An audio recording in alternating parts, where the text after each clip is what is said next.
Hi, Phil Aston here from Now Spinning Magazine with another look back at an album that means a lot to me. I could have stuck this in one of my weekly playlists, and in fact I think it has appeared once or even twice, but I thought this time I'd just talk about it in what it means to me. It's the Doobie Brothers, and it's the Captain and Me, and I'm going back to 1973. God, that rhymes. It could be a lyric from a song even. The Doobie Brothers.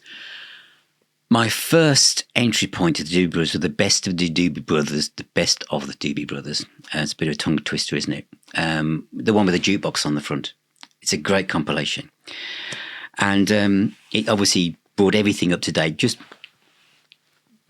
kind of tiptoeing into the Michael McDonald period. And I have to say at this point, I love every lineup of the Doobie Brothers. Doesn't matter who's in it, what album it is, I just love them. And I love them because their music is joyous.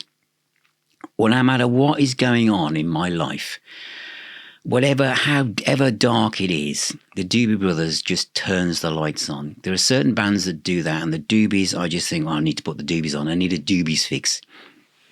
This album is one of the highlights of their entire catalogue. And what was the tracks that I heard from this? I think it was Without You is on that compilation, isn't it? And China Grove is on there as well.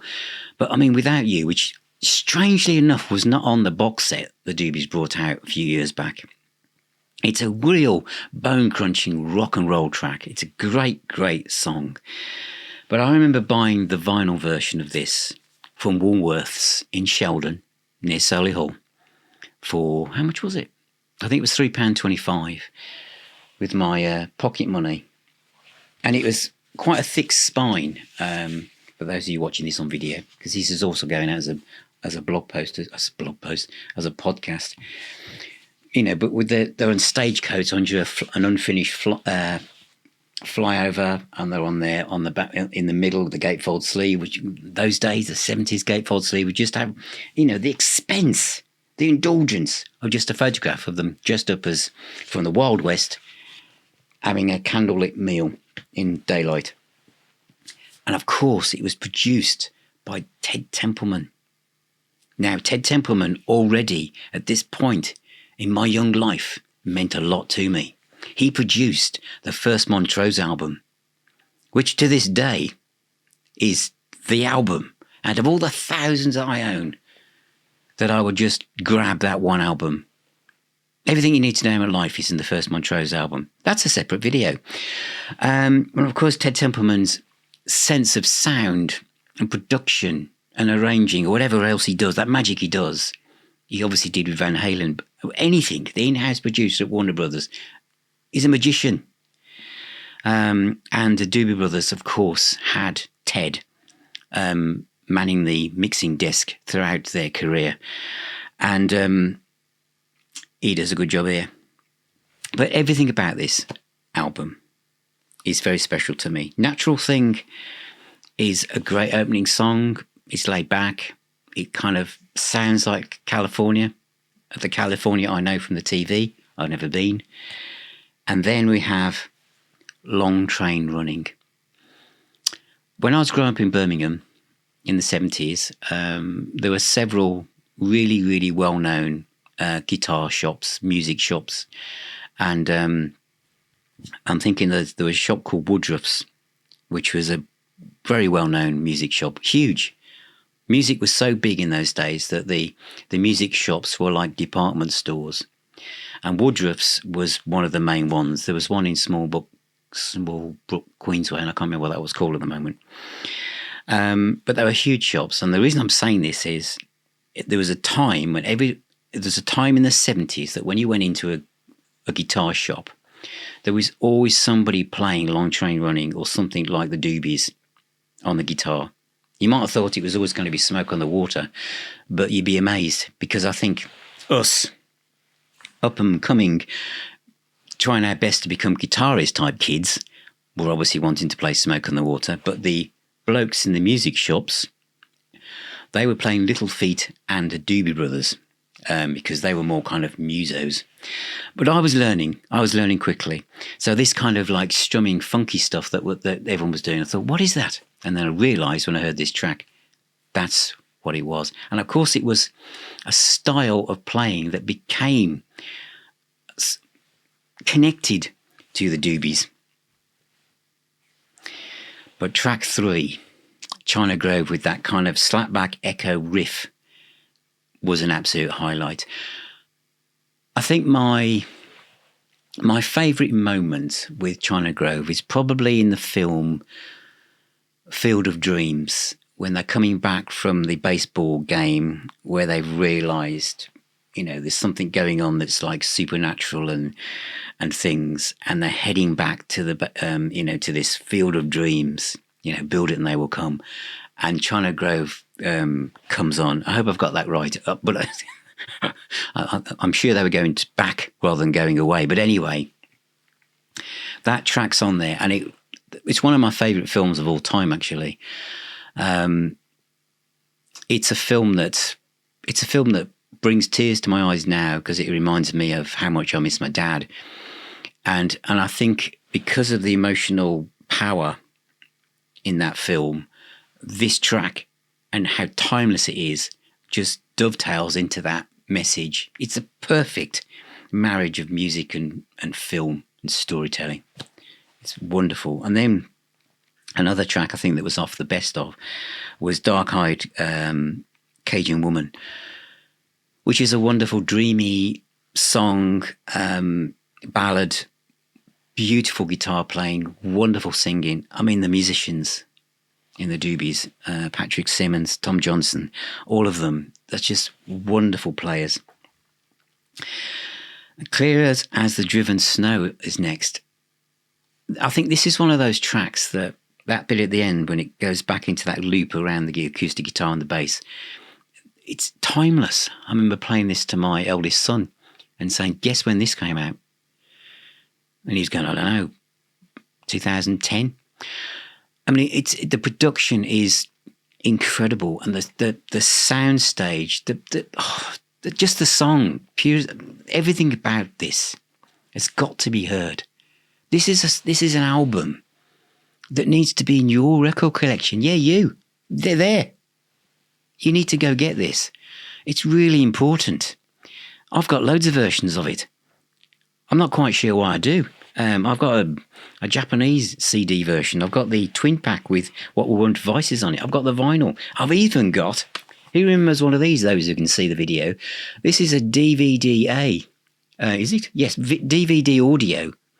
I have to say, the 5.1 mix of this, which is obviously the quad mix, is a bit mad. You feel like you have to duck as Tom Johnson's guitars come flying diagonally over your head. It's quite an... I think it's from a time when multi-track mixing was done by people who were just enthusiastic to see how much they could make things move around. A bit like early stereo, really.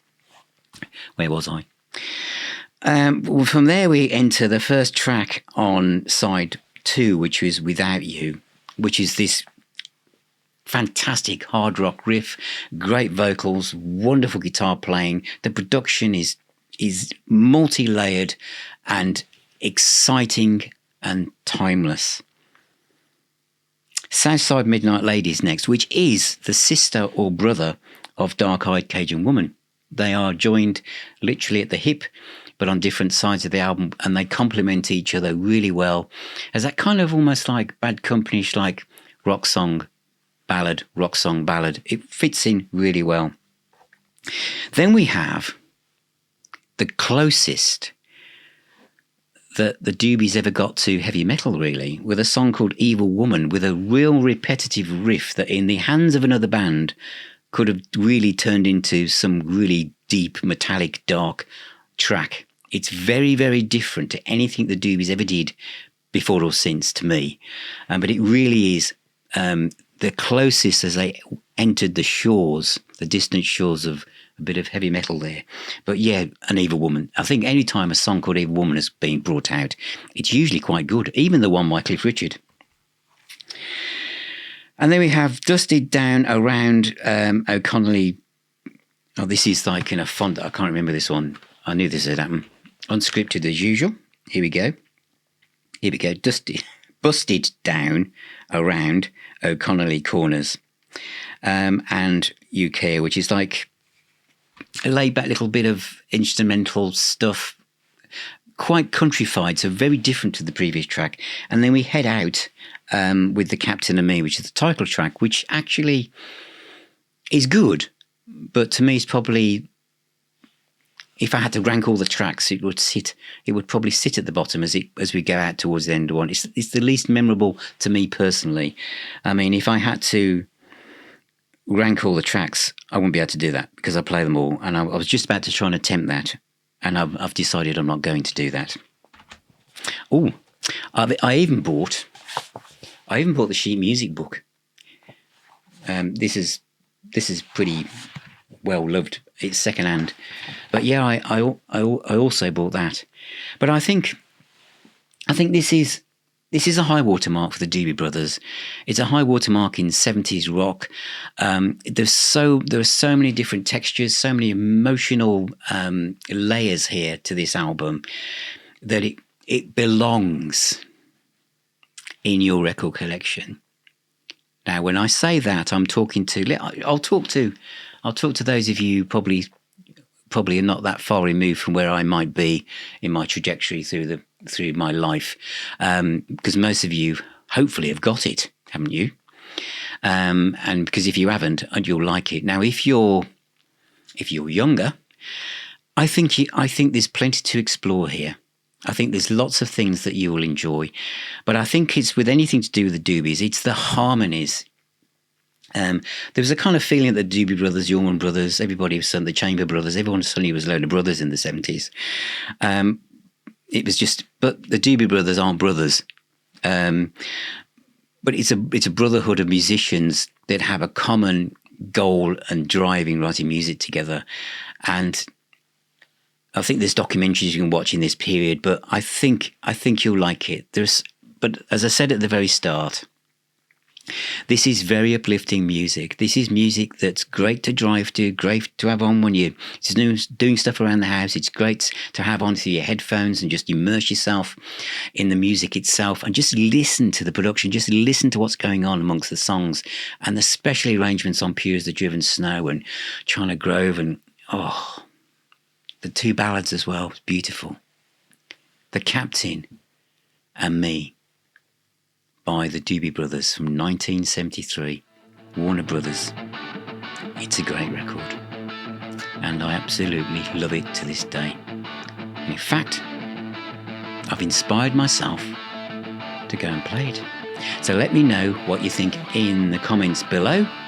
Let me know, if you've got it. I hope so. And I'll talk to you all very soon. Remember, music is the healer and the doctor. And thank you for all of your support and kind messages. It means such a lot to me. Talk to you soon.